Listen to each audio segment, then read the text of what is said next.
Welcome to week 2, module 1 of our Business 505. This week we'll be covering Social Security, which is extremely important for most clients. I don't care if they're rich or poor during their lifetime, people just don't save enough for retirement needs, and Social Security does what it was intended to do, to provide a safety net for everyone.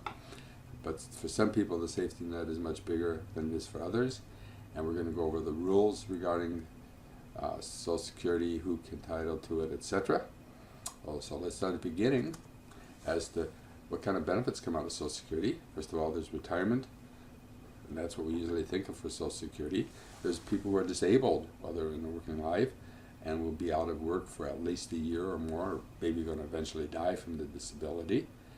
There's family members who get support because of the fact that the breadwinner has gotten the points needed for Social Security benefits, and when the person who has the Social Security benefits dies, their survivors get money.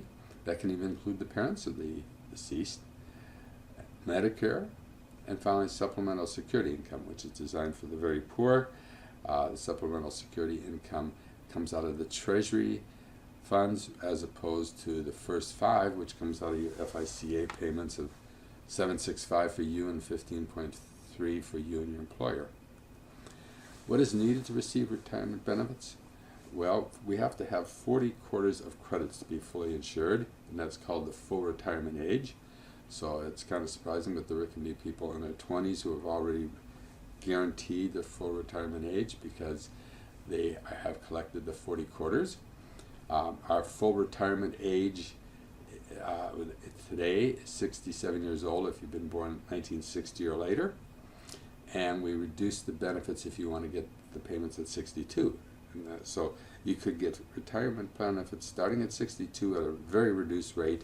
Also, there are limitations of how much you can earn while getting those payments until you're 67. Then when you're 67, you can earn whatever you want to and be able to have the opportunity to pay income tax on it. So that surprises a lot of people. They have to pay income tax on their retirement benefits they get from Social Security. Might also say that you can make more money by deferring your income to age 70, and that is being recommended by a lot of the experts today because 62 and 66, etc., 67 were designed when people lived a lot shorter lives. Today people are living a lot longer, and working longer, so if you're working till 70, you get much better payments than you do by just quitting at 62 or at the full retirement age of 67. Required earnings per quarter are indexed. It's roughly $2,000 if you need a ballpark, and you get 4 quarters a year. So if you work, say, and earn $9,000 in the first month of January, that covers your 4 quarters for the year.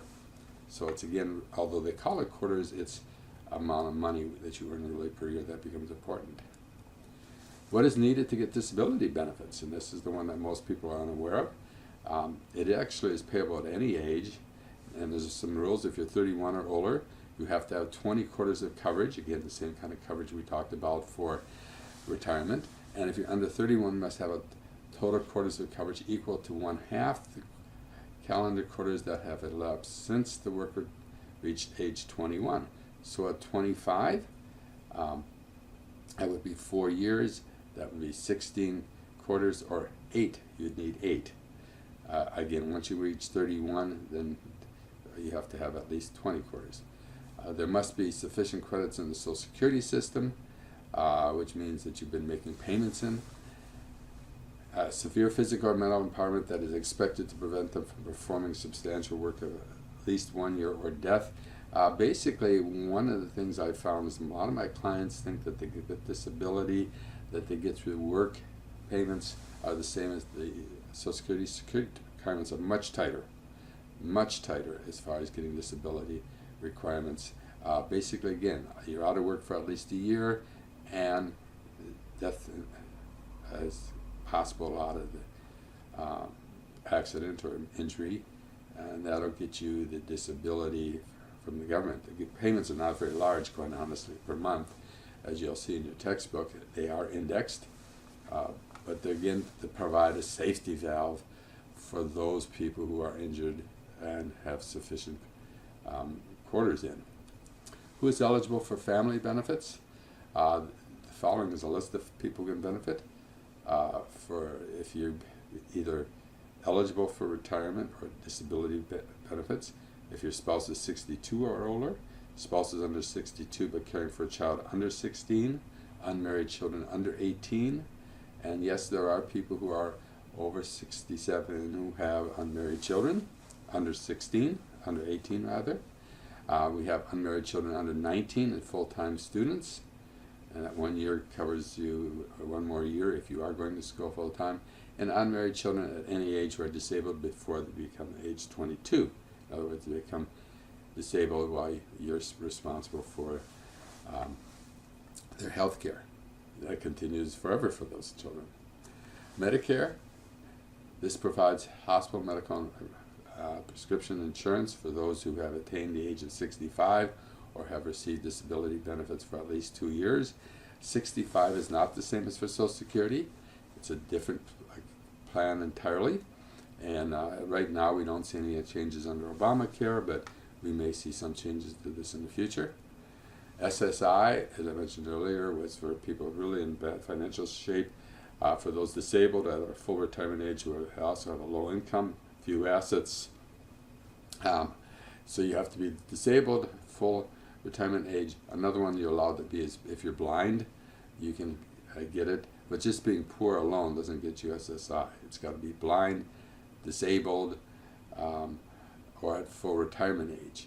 It's funded by the General Treasury, not by Social Security, as we mentioned earlier, and generally also qualifies for Medicaid and food stamps. So if you have a client who has a parent or a relative who is desperate for money and they're at 65, totally disabled, blind, they should be looking at this, and they should also be looking at Medicaid and food stamps. Who is eligible for benefits? Well, the worker's benefit is covered, the spouse may be covered, the children may be covered, the parents may be eligible, and even former spouses can be covered. Criteria for eligibility. What are the factors considered? Age, disability, marital status, survivorship of deceased worker, dependents and their ages. The way that Social Security is set up is that a computer without people could actually do all of the calculations. It's extremely objective in nature.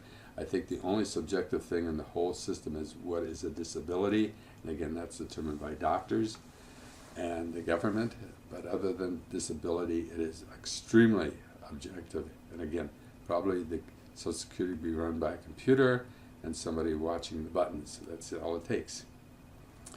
That is the end of our first session.